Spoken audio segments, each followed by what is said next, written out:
आपके पास एक नए एफडी हैं हमारे फैसिलिटी डायरेक्टर डॉक्टर अखिल जॉर्ज। एक महीना पहले उन्होंने ज्वाइन किया है, तो मैं रिक्वेस्ट करूँगा डॉक्टर अखिल से to come and say few words to our beloved journalists. They are very good friend of us, Dr. Akhil. I apologize for this delay. I know, I mean, journalists are the ones who are always on time. I mean, they are always before time, in fact. Yeah, on behalf of this hospital, I apologize and I make sure that this will never happen again. I thank all of you for coming to this press conference, and Dr. Amit is going to speak on a very relevant topic, that is the rising trends of cardiovascular diseases among young Indians. So Dr. Amit will give a brief about it. And it's a very relevant topic because in my previous organization also, I have seen patients as young as 24, 25 years getting heart attacks and coming to the ICU. And most of them survive, but then unfortunately a few of them lose their lives. He will dwell upon why and what are the causes, how can we prevent it. And I just want to, just want to touch upon how we as Paras hospitals, how do we partner in this entire initiative. If you see, if you know that earlier it was Paras hospitals and now we've been rebranded as Paras Health. So hospitals is always a negative term, right? So when you hear about hospitals, it always creates an impression of fear among people. Going to hospital is not a very happy. No one goes to hospital just because they're happy. But then when you talk about health, it encompasses everything. Health is basically a sense of well-being, a sense of feeling good. So that's where we are also coming from. And Paras has always stood for compassionate care, affordability, empathy, accessibility, affordability. We ensure that no patient is turned away just because of a lack of resources, just because they don't have the adequate resources to come or have the adequate resources to get treatment. So we cater to each and every patient, even though we're known as a corporate hospital. In our truer sense, for us, every patient is a patient, and every patient is family for us. And Dr. Amit especially makes sure that each and every patient who comes to him is taken care, and that's the motto that we believe as Paras Health, which was formerly known as Paras Hospitals. And I thank each one of you for coming here, for taking off your time, as Sir was saying, out of your busy schedule, because you are always on time. You are the ones always who are late. Like whenever you see an event that's happening on the road, or whenever you see an event, you always see journalists always there at least half an hour before time. That's something that we as people from the healthcare industry would want to learn, because we also take a lot of importance to time, especially Dr. Amit being a cardiologist. He has something which is known as a golden hour. The time, like when you get a heart attack and the time that you shift the patient to the cath lab, that 1 hour is the most crucial time. So we also we give a very importance to time, but then that's something that we have to learn from each one of you. And we thank you for coming for this press conference, and we hope to have some wonderful knowledge, exchange wonderful time of learning.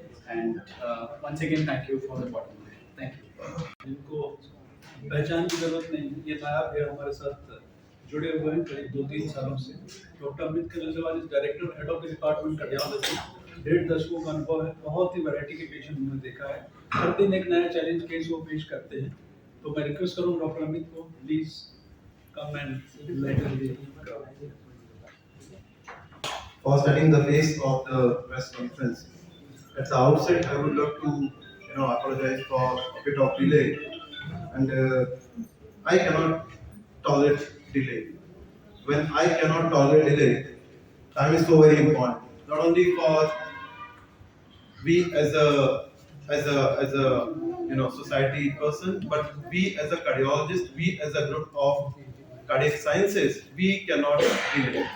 If we are delaying, see, when I say delay does not mean at the level of the hospital, at the level of the consultant, at the level of the patient himself, at the level of transportation, at the level of attendance. So very important thing.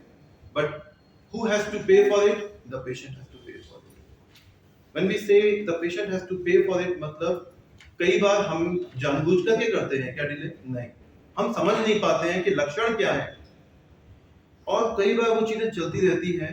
Initially कोई भी चीज 3-4 बिंदुओं पे हम discuss करेंगे आज, but क्या चीज बहुत महत्वपूर्ण है, यंग पेशेंट्स में हार्ट अटैक आना ये चिंता का विषय है। ये youth is basically the building block of the nation. जो यूथ हमारे राष्ट्र निर्माण में इन्वॉल्व होना चाहिए, अगर उसको बीमारी ग्रसित कर रही है, this is something which we need to think about. और एक बार दो बार नहीं, बार बार सोचने और समझने की जरूरत है। जब हम बोलते हैं यूथ, सर यूथ तो 50 साल से कम में यूथ, या 45 साल से कम, या 40 साल से कम यूथ। हमारी मेडिकल भाषा में एल्डरली बोलते हैं मोर देन 65 इयर्स। एल्डरली मतलब 65 साल से ऊपर। मिडिल एज बोलते हैं 45 टू 65। लेस देन 45 अमूमन उसको यंग पॉपुलेशन कहा जाता है। और बात सही भी है। You are at the peak of your energy, peak of your thought process, peak of anything. जब हम काम करने में सबसे ज्यादा सक्षम होते हैं। अगर इन पेशेंट्स को, इस ग्रुप ऑफ पॉपुलेशन को अफेक्ट हो रही है, बीमारी हो रही है, हार्ट अटैक, ब्रेन अटैक और व्हाटएवर, ये चिंता का विषय है। क्या ये पहले नहीं होता था? होता था। हम कई बार यहाँ पे जितने भी पत्रकार हैं, 90% को I know personally, we meet many a times. इसमें से 3 या 4 ऐसे लोग भी हैं आप पत्रकारों में से जो मुझे रेगुलरली पत्रशाला में भी क्रॉस होते हैं। So we have been discussing about this topic which we are going to discuss many a times. लेकिन अभी हम क्यों डिस्कस कर रहे हैं? पिछले 1.5-2 महीने में हमने 17 या 18 पेशेंट्स, सिंपल हार्ट अटैक नहीं, मेजर हार्ट अटैक के लेस देन 35 और 38 इयर्स और लेस देन 40 इयर्स में देखे हैं, जिसको हमने एंजियोप्लास्टी किया। Now this is worrisome. एकदम अचानक से इतना ह्यूज केसेस कैसे बढ़ रहा है? किसी ने मेरे से पूछा था कि क्या ये कोविड का इफेक्ट हो सकता है कैसे? देखो, आरोप और प्रत्यारोप सबसे आसान काम। वी कैन ऑलवेज से कि ये इसकी वजह से हुआ होगा या इसकी वजह से हुआ होगा, और ये भी नहीं बोलते हैं कि कोविड की वजह से। हम अमूमन जहां बोलते हैं वैक्सीनेशन की वजह से तो नहीं हो रहा है। सी एनीथिंग, आप एक चीज होती है इफेक्ट और एक चीज होती है साइड इफेक्ट। बट इफेक्ट अगर ज्यादा स्ट्रांग होता है तो हमको साइड इफेक्ट को नगण्य करना पड़ता है। कोई भी चीज अगर पेशेंट्स के ऊपर अप्लाई हो रही है, 98%, 95%, 90% वो इफेक्टिव होगी। So what we call is risk versus benefit. अगर बेनिफिट ज्यादा है and it is outscoring the risk, we have to apply that thing. तो हमें ये बोलना, देखो जिस समय मृत्यु दर कोविड की वजह से सेकंड वेव में 2020 के एंड में या फिर 21 में सबसे हाई थी, हमारे लिए सब कुछ इम्पोर्टेंट था। रेमडेसिविर, व्हाटएवर, एडमिशन, कुछ containers, oxygen, everything. But once that has been wiped out, now we are talking about, so this is not the right thing. ये बोलना कि कोविड या कोविड वैक्सीनेशन से हुआ है सही नहीं होगा। लेकिन एक बात जरूर है, जिसको कोविड और सीटी स्कैन में स्कोर 15 से ज्यादा था, उसमें बीमारी ज्यादा पाई गई। क्यों? क्योंकि वायरल इन्फेक्शन था। उसमें वायरल इन्फेक्शन पूरी बॉडी में होने से खून के थक्के बनना बढ़ गया था, तो उस दौरान भी हुआ। और एक और एंटिटी होती है जिसको हम बोलते हैं पोस्ट कोविड सिंड्रोम, यानी कि कोविड तो उस समय हुआ, चला गया, बट उसके इफेक्ट्स और निशान अभी भी बॉडी में रह गए। तो जिनका स्कोर 15 से ज्यादा, उनको बीमारी ज्यादा हुई। एक और ड्रामेटिक चीज हमने देखी, जिन पेशेंट्स को एस्पिरिन, या जिस पॉपुलेशन को एस्पिरिन या कोई भी खून पतला करने की दवा पहले चल रही थी, कोविड होने से पहले चली रही थी, उसमें कॉम्प्लिकेशंस हमने थोड़े कम पाए। कहने का तात्पर्य क्या है कि क्या वही हम बात कर रहे हैं कि कोविड या इन्फेक्शन से खून के थक्के बढ़े, लेकिन जो पहले ही ब्लड थिनर ले रहा था, क्या उसमें खून के थक्के बनना कम देखा गया? Yes. So many a times हम ये नहीं कहते कि बीमारी कोई भी अच्छी रही होगी, लेकिन शायद वो ब्लेसिंग इन डिस्गाइज रही कि कोविड उसको बहुत ज्यादा कॉम्प्लिकेटेड मैनर में प्रेजेंट नहीं किया।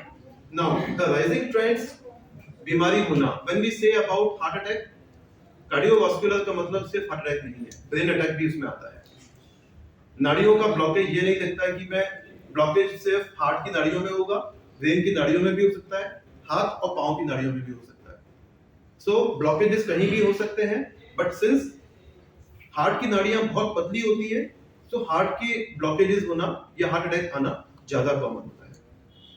एक और कारण, जब आप सुप्तावस्था में होते हो, निद्रावस्था में होते हो, जब आप स्लीपिंग फेज में होते हो, तो पूरी बॉडी रिलैक्स कर रही होती है, even your brain, but heart तो कॉन्स्टेंटली पंप कर रहा है, so that is constantly working. हम 3 या 4 बातों पे डिस्कस करेंगे। एक यंग पेशेंट, हम में से भी मौजूद है 1-2 पेशेंट्स उसमें से, इनिशियली एसिडिटी जैसा सिम्टम लगता है, हल्का सा घबराहट होती है, हल्का सा शोल्डर पेन्स होते हैं, हम 2-3 घंटे निकलते हैं, लेकिन फिर हमें लगता है कि यार एसिडिटी से ज़्यादा हो रहा है। हमने ईसीजी कराया, ईसीजी वो नॉर्मल आया, हमने कुछ इंजेक्शंस वगैरह दिए गए उस पेशेंट को पेरिफेरी पे, समवेयर चित्तौड़िया नीमच कहीं, ईसीजी नॉर्मल आया, ब्लड थिनर कुछ इंजेक्शंस दिए, घबराहट के या दवा दी गई, ईसीजी लगता है नॉर्मल है, आराम से सो जाओ। रात भर वो सो नहीं पाया, दर्द हल्का हल्का बढ़ा, सुबह जब ईसीजी किया किसी और हॉस्पिटल में, वहां पर वो मेजर हार्ट अटैक की तरह से पेश किया। जब वो पेशेंट हमारे पास में आया, हमने एंजियोग्राफी किया, एक आर्टरी टाइट ब्लॉक थी, उसको हमने एंजियोप्लास्टी करके सेटल किया। नाउ क्वेश्चन क्या क्या उठ सकते हैं अब इससे? सर मैं तो टाइम से पहुंच ही गया था, बट वो ईसीजी नॉर्मल आया, या ईसीजी जिसने भी किया वो डायग्नोज नहीं कर पाए, क्या वो चीज ठीक थी? एक बात अच्छे से समझनी होगी आपको, हार्ट अटैक के 5% लोग, जिसको भी हार्ट अटैक होता है उसके 5% लोग इनिशियल ईसीजी नॉर्मल होता है।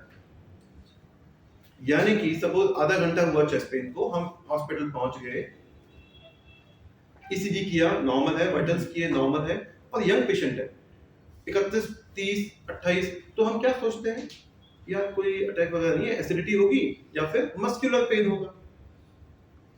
फ्रैंकली स्पीकिंग हम भी यही सुनना चाहते हैं डॉक्टर से, समझने की कोशिश कीजिएगा मैं क्या बोलना चाह रहा हूँ, हम भी यही सुनना चाहते हैं। हमने बहुत ज्यादा केसेस ये देखे नहीं है, तो हम लोगों को भी लगता है कि भाई ये नॉर्मल ही होना चाहिए। आपने देखा होगा, हम जब भी specially at Paras, we don't send the patient within 1 hour. कोई अगर इमरजेंसी में आया है तो वो मस्ती के लिए नहीं आया है, that means he is suffering. We wait for 1 hour. हमारे यहाँ पे डिक्टिव है, पहला ईसीजी अगर नॉर्मल भी आया है तो दूसरा ईसीजी होगा 1 घंटे बाद होगा। वो ईसीजी नॉर्मल आता है और सिम्टम्स सबसाइडेड लगते हैं, तो हम उसको बोलते हैं कि नेक्स्ट डे हम इको टीएमटी वगैरह जो भी करेंगे, रात को आया तो, अदरवाइज हम सेम डे करते हैं।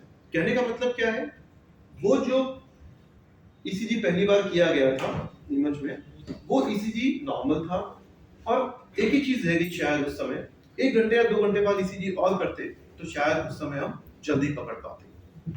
ठीक है, so this is very important to understand कि कैसे हम चीजों को समझ पा रहे हैं।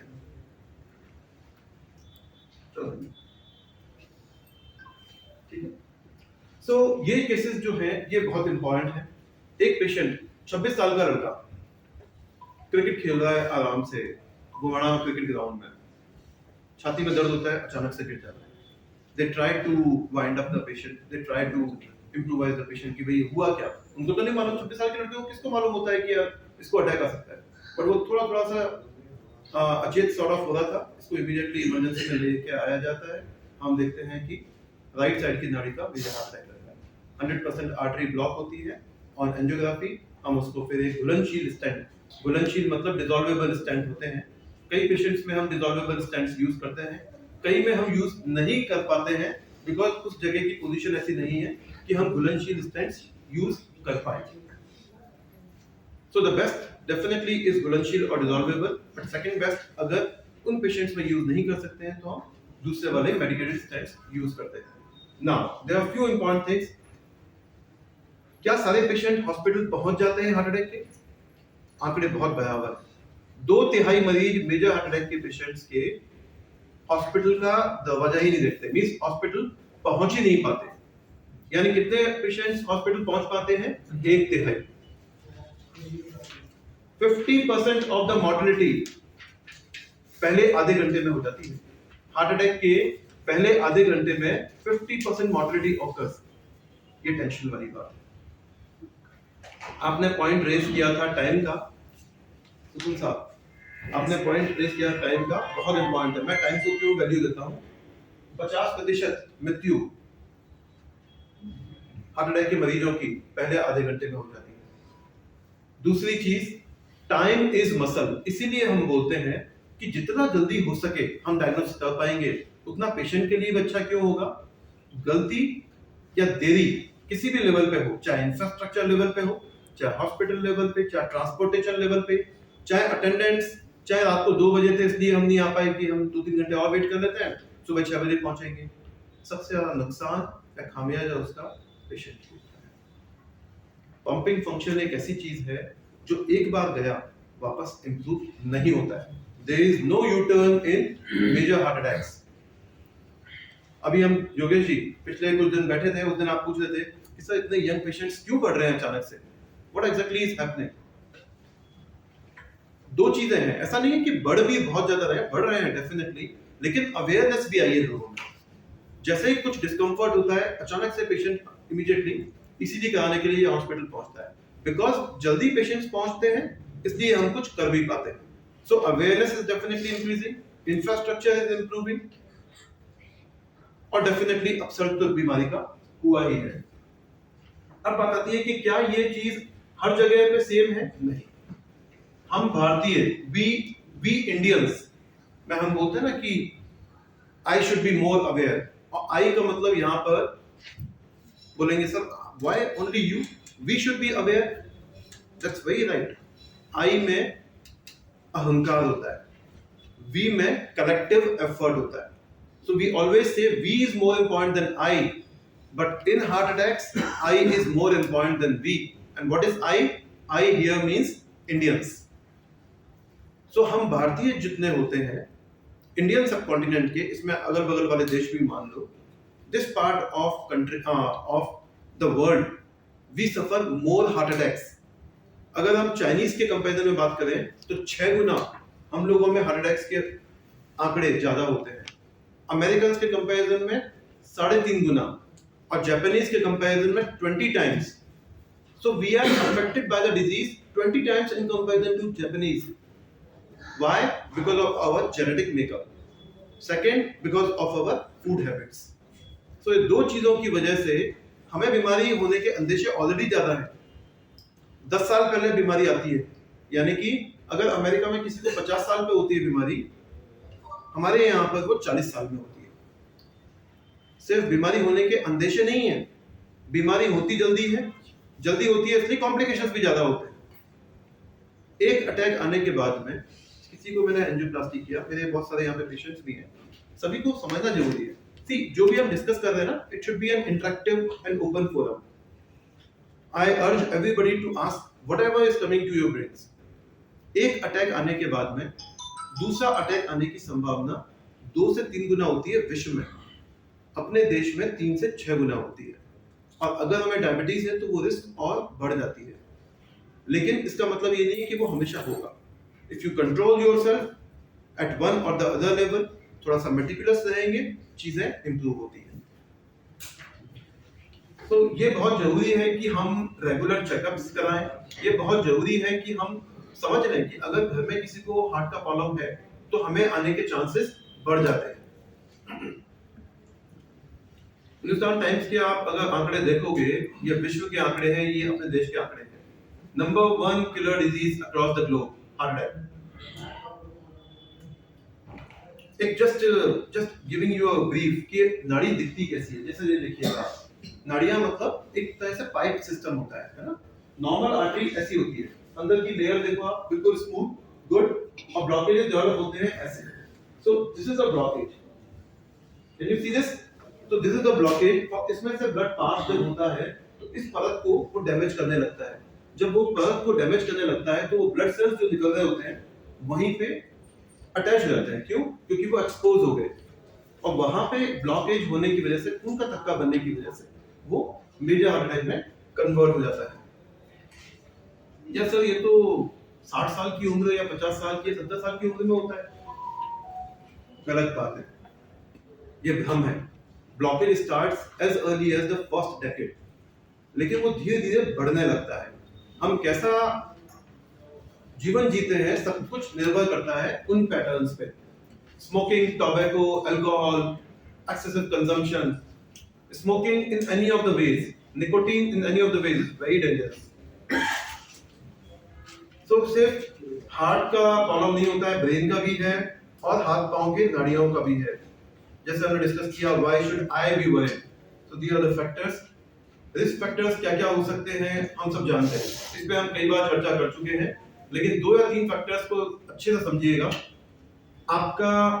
आपकी उम्र वो बढ़ेगी, आप कम नहीं कर सकते, स्थिर नहीं कर सकते। 45 साल के बाद में, 40 साल के बाद में रिस्क बढ़ जाती है। सेकंड, आपकी फैमिली हिस्ट्री। सर 70 साल की उम्र में मेरे पिताजी को हार्ट अटैक हुआ था, मुझे आने की रिस्क है क्या? बहुत ही मिनिमल है या फिर नहीं ही है। फैमिली हिस्ट्री का मतलब होता है किसी भी पुरुष मेंबर ऑफ द फैमिली में बीमारी 55 साल से कम में हुई हो, महिला मेंबर ऑफ द फैमिली 65 साल से कम हुई हो। तो 55 फॉर मेल्स, 65 फॉर फीमेल्स। इससे कम में अगर घर में हुई है, चाहे वो माताजी, पिताजी, चाचा, मामा साइड किसी भी या हमारे भाई बहनों में, तो हमारे होने के चांसेस बढ़ जाते हैं। More members affected, more chances are there. मैं नाम नहीं लूंगा, इस शहर में हमारी 2 या 3 बहुत ही क्लोज फ्रेंड्स में से हैं जो 33 साल की उम्र में 3 बार एंजियोप्लास्टी हो चुकी है। 27, 31 और 33। Strong family history, genetics. Dyslipidaemia मतलब कोलेस्ट्रॉल 550, 650, दवाइयां देने के बावजूद 350 से नीचे नहीं आ रहे। This is what is responsible factor is genetics. अब इस पे अगर आप रिस्क फैक्टर बढ़ाते जाओगे, रिस्क तो ऐड नहीं होती है, मल्टीप्लाई नहीं होती है, एक्सपोनेंशियली इंक्रीज होती है। एक्सपोनेंशियली मतलब to the power. So 3 plus 3 is equal to 6. It is not like this. 3 into 3 is equal to 9. It is not like this. It is 3 to the power 3. So this is multiplicatively or exponentially increasing. So risk factors को अगर बढ़ाने पर risk बढ़ रही है, risk factors को घटाने पर रिस्क कम भी होता है। And that's why I say जिसको हार्ट अटैक हो जाता है उसको तंबाकू बिल्कुल नहीं लेना है। क्यों? You are already at more risk. अगर आप और ले लोगे तो वो रिस्क और बढ़ती जाएगी। So in any of the ways risk factors को कंट्रोल करें। स्मोकिंग हम हमेशा बोलते हैं और हर जगह लिखा हुआ भी है, वापस मैं रिपीट नहीं करूंगा। You have to stop that. Diabetes में से 2 चीजें समझ लीजिए। जिसको डायबिटीज हो जाती है, आप मान के चलो डायबिटीज अनकंट्रोल्ड है, तो इफेक्ट ऐसा होता है कि आप मान के चलें कि एक बार अटैक हो चुका है। दूसरा प्रॉब्लमेटिक चीज क्या है? Silent attack. डायबिटीज में कई बार आप सुनते हो ना कि यार उनको चेस्ट पेन तो हुआ ही नहीं है और डॉक्टर साहब बोलते हैं कि मेजर हार्ट अटैक है, क्योंकि पेन नहीं होता है बट बाकी तकलीफें होती हैं। सो डायबिटिक पेशेंट्स में silent attacks are very common. We need to understand that. Physical activity हमको करनी ही है, मोटापे से बचना ही है। We Indians are food centric, थोड़ा सा look before you eat whatever you eat like. Conventional risk factors हम हमेशा जानते हैं, बट अनकन्वेंशनल को आपके लिए जरूरी नहीं है क्योंकि आपको समझ में नहीं आएगा, बहुत सारी चीजें हैं।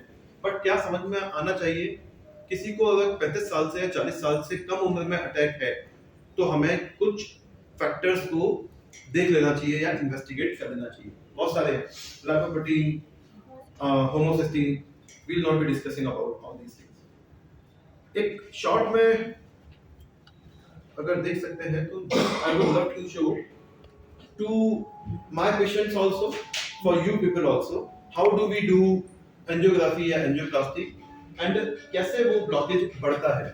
Just look at this. ये नाड़ियां हैं, ये ऊपर जो चल रही हैं, ये नाड़ियां होती हैं जो सरफेस पे चल रही है हार्ट के। These are the arteries. Yes? Can you off the light?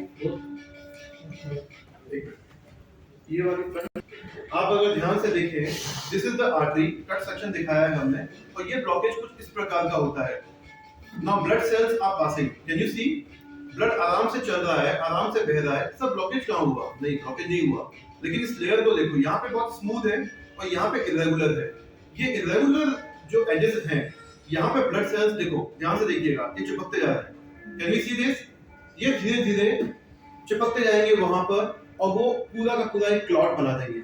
यानी कि क्या मतलब हुआ? ब्लॉकेज बेसिक तो 80% के आसपास में है, लेकिन ब्लॉकेज बेसिकली तो 80% के आसपास है, लेकिन वो 100% होने की वजह से, क्योंकि खून के थक्के जम गए, वो फ्लो बंद हो गया और पेशेंट मेजर हार्ट अटैक में चला गया।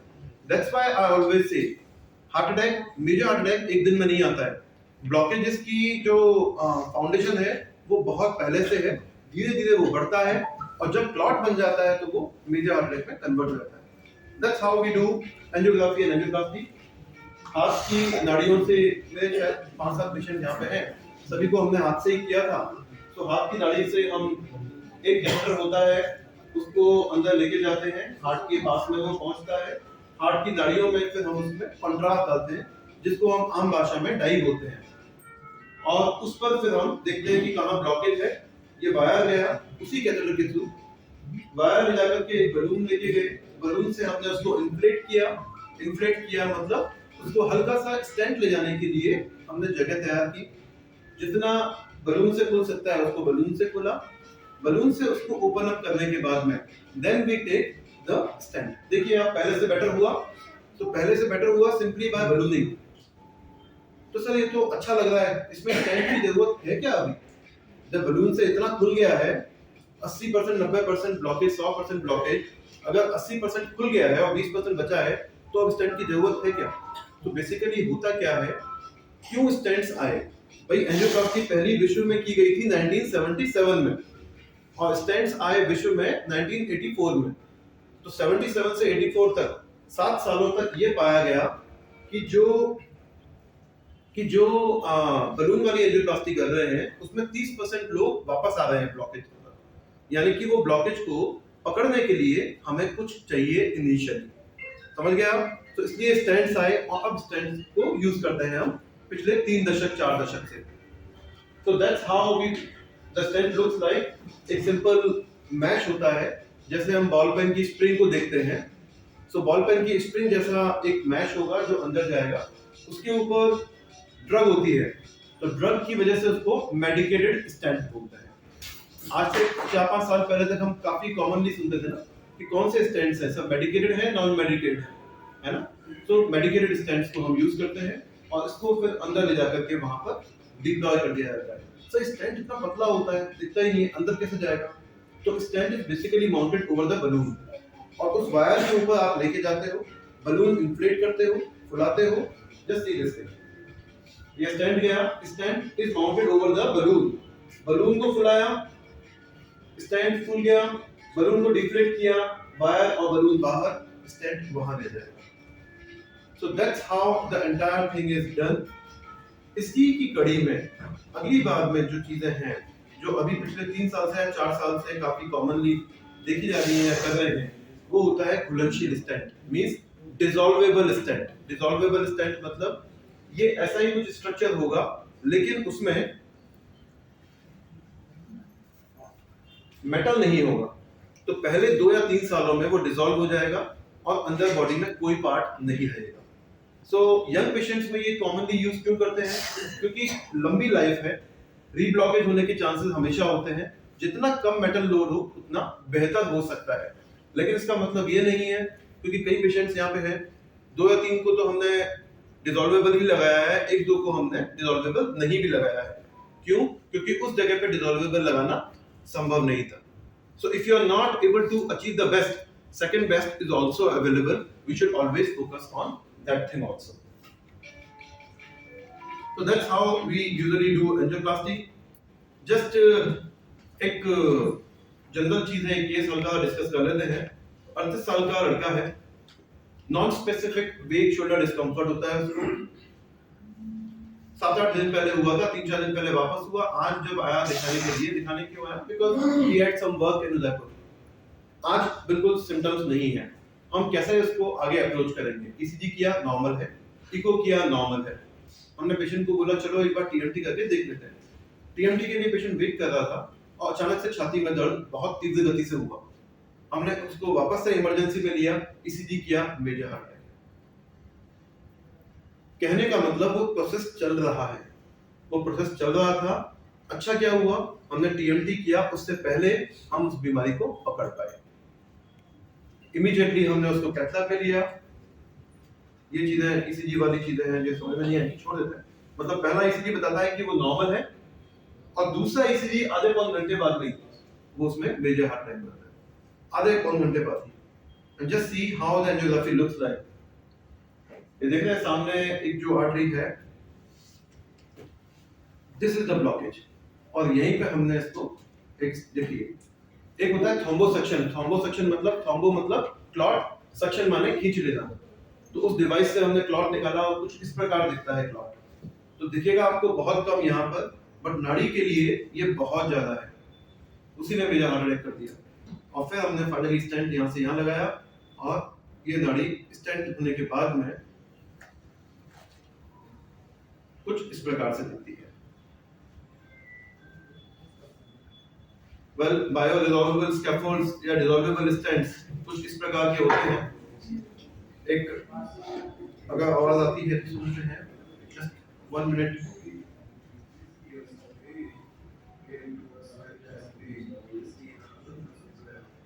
Are you able to see that?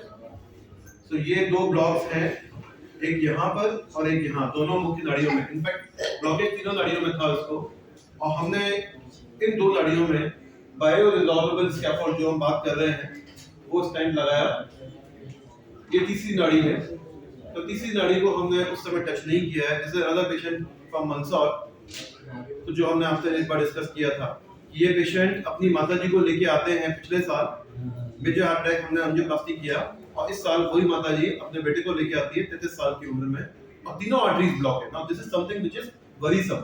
देखो यंग पेशेंट्स में ना यूजुअली 1 या 2 आर्टरीज ब्लॉक होती है, बट तीनों आर्टरीज ब्लॉक होना ये चिंता का विषय है।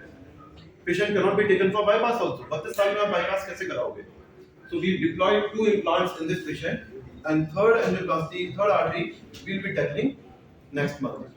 So this is how we basically do. अब बात आती है कि last 2 more minutes just to understand कि ये सब चीजें हैं, हमें इससे बचना कैसे है। मैं पहले भी कई बार मेरे प्रेस कॉन्फ्रेंस में बोल चुका हूँ, आपसे वापस पूछता हूँ, पहला कोलेस्ट्रॉल की जांच हमें कब करानी चाहिए? Anybody? Lights can be lit off. Like 30 years, okay. क्यों लगता है ऐसा? Just like that कि 30 साल में करा लेना चाहिए क्योंकि घर में कुछ हुआ है तो फैमिली हिस्ट्री हो तो वेरी गुड। और कुछ, और कोई लोग? बस कुछ दिक्कत हो तो करानी चाहिए, बाकी करानी नहीं चाहिए। दिक्कत हो तो करानी चाहिए, बाकी नहीं करानी चाहिए। बहुत बढ़िया। और so why I'm asking you is I need to understand what we all are thinking about, because उत्तर वहीं से मिलेगा। सर अगर फैमिली में अगर अपने को लगता है कि अपन ज़्यादा ऑयली यूज़ करते हैं तो फिर उसके लिए कोई एज नहीं, फिर आप 25 तक भी एक बार करा के देख लो, और अब अपने को पता है कि अपनी फूड हैबिट्स अच्छी है तो फिर हम उसको 35 या 40 के आसपास करा लेना चाहिए। Very good. ये आपने कहाँ सुना या कहाँ आपको लगा? I am just getting because very good mister अभिनीत, आई एम वेरी हैप्पी। देखो ये चीजें मैंने आपको नहीं बताई क्योंकि ये चीजें तो हम प्रेजेंटेशन वगैरह में बोलते हैं, but I usually educate my patients कि कैसे करना चाहिए, तो ये तो मैंने भी नहीं बताया है आपको। This is very important to understand. पहला कोलेस्ट्रॉल की जांच अमेरिकन हार्ट एसोसिएशन, यूरोपीय कार्डियक संघ, इंडियन हार्ट एसोसिएशन एक क्यूमुलेटिवली एक स्टेटमेंट जारी करता है, पहली जांच कोलेस्ट्रॉल की 20वें साल में होनी चाहिए। ना पहला स्टेटमेंट दिया मैंने, अभी कंप्लीट होना बाकी है। एकदम अचानक से लगेगा क्या बात कर रहे हो सर, 20 साल से ही कोलेस्ट्रॉल जांच कराओगे तो क्या 50-60 बार कराओगे क्या जब तक उम्र होगी तब तक? ऐसा नहीं। Now listen to it. पहली कोलेस्ट्रॉल की जांच 20वें साल में होनी चाहिए, 20 इयर्स ऑफ एज। अगर वो नॉर्मल है तो हर 5 साल में कराना चाहिए। यानी 40 साल या 50 साल की उम्र तक आपने कितना करा लिया? 20, 25, 30, 35, 40, 5 बार तो कराया। 40वें साल तक आपने 4 या 5 बार कराया, लेकिन आपको मालूम पड़ गया कि वो नॉर्मल है। द प्रॉब्लम इज अगर हमें अचानक से 40वें साल में मालूम पड़े कि कोलेस्ट्रॉल गड़बड़ है या हमें कोई तकलीफ हो गई, तब मालूम पड़े कि यार ये चीजें गड़बड़ आ रही हैं, हमें नहीं पता कितने साल से है। अगर 20वें साल में कोई चीज पकड़ में आती है, कैसा पकड़ में आ सकती है कोलेस्ट्रॉल की प्रॉब्लम? जेनेटिक्स वाला प्रॉब्लम है तो हम वहीं से ट्रीटमेंट स्टार्ट कर सकते हैं। I hope I am clear. So ये एक बहुत इंपॉर्टेंट चीज है to be aware about our self care. Sugar, मुझे कोई बता सकता है कि डायबिटीज का लक्षण क्या होता है? कोई? एनीबॉडी? आइस कमजोर होगा, चक्कर आएंगे और वेट लॉस होगा।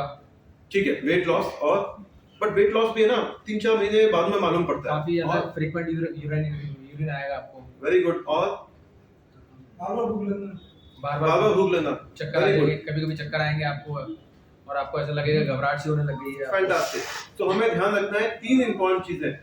पॉलीयूरिया, पॉली मतलब ज्यादा, यूरिया मतलब पेशाब आना, ज्यादा पेशाब आना। पॉलीफेजिया यानी फेजिया मतलब खाना खाना, ज्यादा भूख लगना। पॉलीडिप्सिया यानी कि ज्यादा प्यास लगना। तो ये 3 तो क्लासिकल लक्षण होते हैं, लेकिन ये सबको तो नहीं होते हैं। तो आपको डायबिटीज मालूम कब पड़ता है?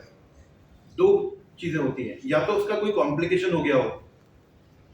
25% मरीज जो डायबिटीज पहली बार डायग्नोज होते हैं वो होते हैं मेजर हार्ट अटैक के दौरान। आप समझ पा रहे हो मेरी बात को? यानी कि डायबिटीज तो सेकेंडरी रह गया, अटैक इंपॉर्टेंट हो गया। बट इंपॉर्टेंट क्यों हुआ? क्योंकि उसको डायबिटीज था। So 25% of heart attack patients, they are diagnosed with diabetes at presentation. Now this is very important to understand कि वो complication ही लेके आया। हम पहले अगर करा के रखे, जांच ही तो करानी है। So American Heart Association says अगर फैमिली में किसी को डायबिटीज है तो 20वें साल पे, अदरवाइज वो 30 या 40 साल की उम्र में भी शुगर जांच करा सकते हैं। But cholesterol is more important. Sir 2 common प्रश्न, बीपी मेरा कंट्रोल है, मैं दवाई बंद कर दूं क्या? कॉमन क्वेश्चन है ना? बंद करना चाहिए या नहीं करना चाहिए? क्यों नहीं करना चाहिए? भाई नॉर्मल आ रहा है ना BP, why to take medication? मैं जनरल क्वेश्चन कर रहा हूं ना, उसका आंसर कुछ और हो सकता है। Mister Abhineet, what is your take on that? Sir अगर आप एक लंबे समय तक ले रहे हैं बीपी की मेडिसिन तो विदाउट डॉक्टर कंसल्टेशन के आपको बंद और चालू दोनों ही मतलब नहीं करना चाहिए। You should have to take. So basically क्या बीपी कंट्रोल दवाई से तो नहीं है? वो चीज आपको असेस करनी होती है। क्या आपका शुगर कंट्रोल दवाई से ही तो नहीं है? अगर वो मेडिसिन से है तो please don't stop medications without consultation. ठीक है, बिहेवियरल इंटरवेंशन हमको करना है। हम 50 बार डिस्कस कर चुके हैं, स्मोकिंग नहीं करना चाहिए, अल्कोहल अवॉइड करना चाहिए। But how many of us are really clinging to it? This is very important. Physical activity I would request, please 45 minute daily brisk walk करो। ब्रिस्क वॉक मतलब जस्ट शॉर्ट ऑफ रनिंग, इतना आपको regularly करना है, means करना है। एक important चीज, कई लोग हम रन नहीं कर पाते तो क्या करें? Please do pranayama. Pranayama has got enormous potential, trust me on this. और मैं आपको आंकड़े बताता हूं, अगर 45 मिनट आप ब्रिस्क वॉक नहीं कर सकते हो तो योग और प्राणायाम 45 दिन कर दो। It is 3 times more effective than brisk walk. What? Yoga and pranayam 45 minutes is 3 times more effective than brisk walk for 45 minutes. So ये चीजें अपने को आपस में डिस्कस करना है। We always educate our patients, and the main thing is why do we educate? Not only to educate the patients, but हम expect करते हैं कि आप भी आगे इस इंफॉर्मेशन को और एजुकेशन को पहुंचाएं। Last 2 slides. Please live sensibly. Among 1,000 people, हजारों में से एक पेशेंट जो होता है वो नेचुरल डेथ उसको होती है। बाकी 99 या 999 को तो हम ही इनवाइट करते हैं, which is very important to understand. So being healthy is not very tough, it is very easy. And don't wait for heart attack to take. We have to take action at our case only. So ये चीजें बहुत important है। हमारे यहाँ पे 2-3 patients हैं जो बहुत ही इंपॉर्टेंट है हमारे लिए। सो मैं चाहूंगा कि 1-2 अगर कोई आप बता पाएं कि how did you feel and what actually happened. So Rajkumar, would you just share your experience कि कैसे हुआ था और क्या चीज आपको लगी? Now he is such a young guy, just he may be 32 but मुझे ये 25 के ही लग रहे हैं। तो he is so very young and so very fit also. Rajkumar और 30 पे यहाँ पे थोड़ा पेन थोड़ा आगे ले ले माइक। हां ये कपड़े नहीं 4:30 पे थोड़ा पेन हुआ था यहाँ पे। तो मैं एक्चुअली में काम करता रहता हूँ, तो मैंने सोचा कि ठीक है पेन हुआ होगा, तो मैंने इग्नोर कर दिया। उसके बाद 6 AM के समथिंग मेरा एसिडिटी बहुत बढ़ गया था, इससे मेरा स्टोमक इतना बड़ा हो गया था।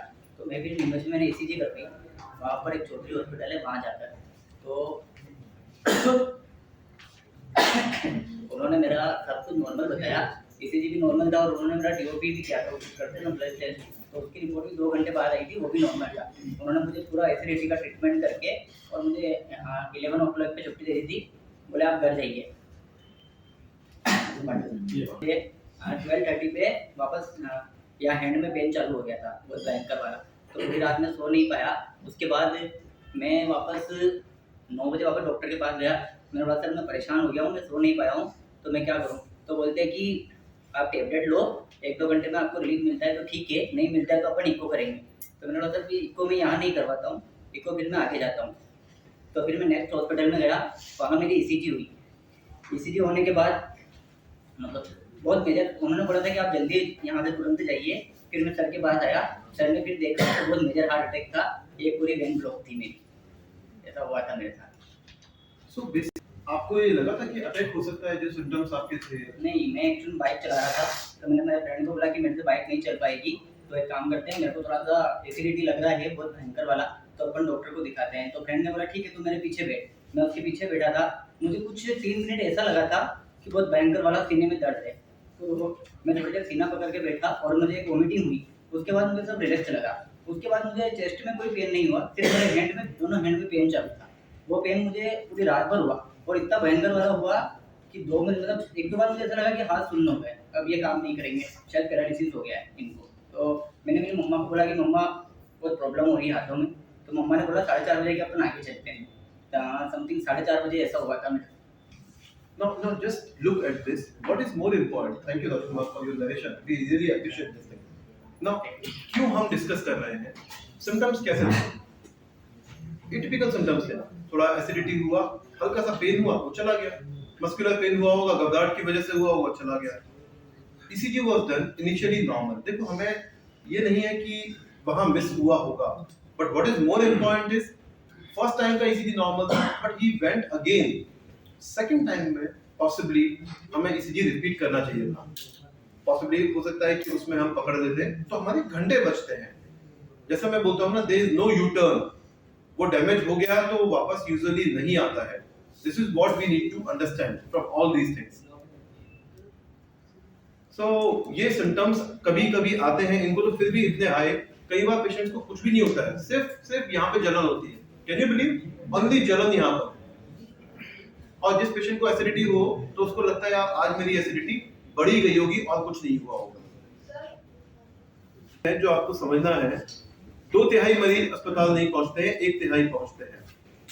अगर अपन एंजियोप्लास्टी के ओवरऑल आंकड़े देखें तो 98% सक्सेस रहता है, 2% रिस्क रहती है।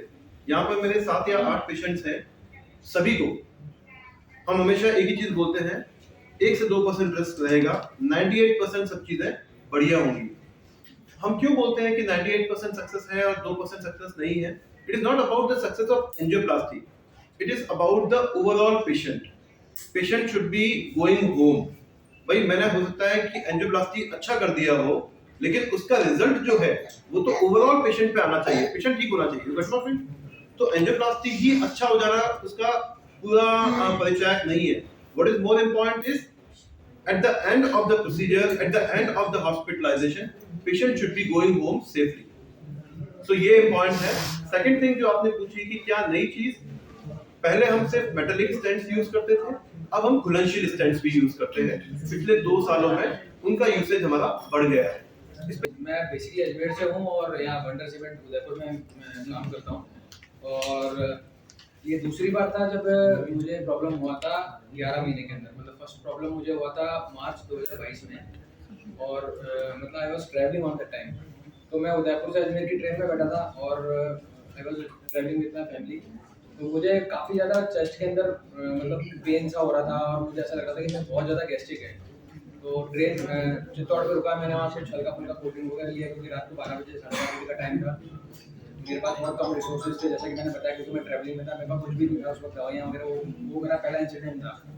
तो सुबह 4 बजे मैं अजमेर रेलवे स्टेशन पर उतरा और फिर वहाँ पर मैंने एक बार को तो मैं चला भी गया इमरजेंसी तक कि यार मुझे शायद जाके दिखा देना चाहिए। पर हमारा नॉर्मल टेंडेंसी क्या होता है कि यार सुबह 4:30 बजे अपन घर वालों को फ़ोन करेंगे, they will be worried and all. तो हम लोग कई बार ऐसा होता है कि हम लोग हॉस्पिटल भी जाके भी उन लोगों को कॉल नहीं करते हैं, या हम लोग वहाँ से निकल जाते हैं कि सुबह 8 बजे अपन देखते हैं। तो वैसा ही मेरे साथ हुआ, मैं चला गया, मैंने थोड़ा बहुत कुछ होम रेमेडीज लिया, मैंने गैस की टैबलेट लिया। मेरे फादर हार्ट पेशेंट है, वो 52 साल की, उनको हार्ट का प्रॉब्लम हो गया था, तो उनके पास यूजुअली गैस वाले और सारे टैबलेट रहते थे। तो मैंने गैस का टैबलेट लेके मैं सो गया। 7:15 साढ़े 7 8 बजे के आसपास मुझे स्वेटिंग हुआ, और क्योंकि मेरा कंपनी के अंदर फर्स्ट एड का ट्रेनिंग हुआ था तो मुझे ये पता था कि स्वेटिंग और chest pain is a symptoms of heart attack. I rush to the hospital. मैं अजमेर गवर्नमेंट हॉस्पिटल गया, वहाँ मेरा 2-3 दिन इलाज चला और उसके बाद में फिर मैं प्राइवेट हॉस्पिटल में भी शिफ्ट हो गया, तो मेरा हार्ट इफेक्टिव वर्किंग 40% था, तो मुझे उस वक्त कोई स्टंट वगैरह की जरूरत नहीं पड़ी। तो this was the first case. Just 11 महीने बाद में 1 फरवरी 2023 की बात है, जब मैं डॉक्टर साहब के पास में, डॉक्टर साहब की सेवाएं ली मैंने। There was a span of 5 to 6 days of time कि मैं फैमिली फंक्शंस में बिजी था, अजमेर में ही था, और मेरे राइट हैंड साइड में पेन हो रहा था और यहाँ पर काफ़ी ज़्यादा पेन था। तो उस वक्त मुझे ऐसा लगा था कि शायद ड्यू टू फैमिली फंक्शंस मैंने कुछ हैवी चीज़ें लिफ्ट करी है और इस वजह से ये पेन है। तो आई वाज इग्नोरिंग, मैं उस पेन को इग्नोर कर रहा था 5-6 दिन से। तो सडनली मैं उसी सुबह अजमेर से उदयपुर की तरफ आया और मैंने मेरा कंपनी में जाके आराम से जॉब किया। कंपनी में 5:30 बजे शाम को मुझे लगा मुझे वापस एसिडिटी सा हो रहा है। मैंने मतलब वहाँ पर जो भी था उस नींबू पानी वगैरह पिया और घर जाके डिनर किया और मैं रात को सो गया। अच्छा, जब फर्स्ट बार मुझे प्रॉब्लम हुआ था, जब मुझे कोई स्टंट लगा नहीं था, लेकिन मेरे पास हार्ट की सारी डोजेस थी, मेरे हार्ट की मेरे पास सारी दवाएं थी और मैं इस तरीके से सॉर्टिफिकेट हमेशा मेरे मोबाइल के पीछे रखता हूँ, तो मेरे पास इसी तरीके से सॉर्टिफिकेट मेरे पास पड़ा था। मैं 10:30-11 बजे खाना खा के सो गया और अचानक रात को 1:57 में मेरे को स्वेटिंग हुआ। और वैसे मैं बहुत गहरी नींद में सोता हूँ, मेरी नींद बहुत अच्छी है, लेकिन उस स्वेटिंग की वजह से, उस पेन की वजह से मैं एकदम उठ के मैंने जस्ट टच किया और देखा कि मुझे पसीना आ रहा है। तो जैसे ही पसीने का मुझे लगा, मैं समझ गया कि ये 1 फरवरी ठंड की रात है, अगर मुझे इस टाइम में पसीना आ रहा है, देयर इज समथिंग रॉन्ग। सबसे पहले मैंने सॉर्टिफिकेट लिया और जो मेरे फ्रेंड रहते थे ऊपर, मैंने उनको कॉल किया, यू जस्ट कम फास्ट। वो जल्दी से आ गए। मेरे पास सारे मेडिसिन थे जो कि मैं 5-6 महीने से ले नहीं रहा था। तो मुझे समझ में आ गया कि दिस इज माई मिस्टेक और मेरा शुगर लेवल भी काफ़ी हाई चला गया था। उस वक्त मेरा HbA1c 11.5 तक जा चुका था और मुझे मतलब शुगर लगभग इसी रेंज में रहता था। तो दवाइयाँ ना लेना मेरा बहुत बड़ी गलती थी, मुझे समझ में आ गई थी। ड्यूरिंग नवरत्न से लेके हॉस्पिटल पहुँचने तक मैंने सारे डोजेस ले लिए थे। मतलब रोज डे करके मेरे पास पड़ा था, वो मैंने ले लिया था, ये सॉर्टिफिकेट ले लिया था, और 1-2 और मेडिसिन थे जो कि मेरे को बीपी के लिए डॉक्टर ने बताए थे, वो मैं ले चुका था। जैसे मैं यहाँ पे आया लगभग 2:10 पे तो मेरा ECG हो गया था और मैं यहाँ हॉस्पिटल में आते हुए मुझे हाथों हाथ लोडिंग डोज दे दिया था। और ECG का देखते के साथ ही हॉस्पिटल ने बहुत जल्दी से एक्शन लिया और मेरे को मेरा इको हो गया। और इको हुआ तो मतलब ठीक है, रात को 2 बजे 3 बजे का टाइम था। इको का रिपोर्ट शायद डॉक्टर साहब के मोबाइल पे गया होगा। ही इमीडिएटली कम और इन्होंने खुद ने मुझे ऑपरेट किया।